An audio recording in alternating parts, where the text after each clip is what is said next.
There's one right there.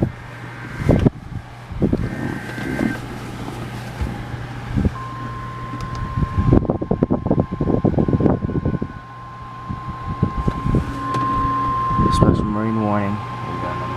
Special marine warning for Alenuihaha Channel until 9 p.m. I'm so glad I was recording. Until 4 p.m. A strong thunderstorm capable of producing water spouts was located near Alenuihaha or 13 nautical miles southwest of Crown Hall, moving south-southwest at 15 knots.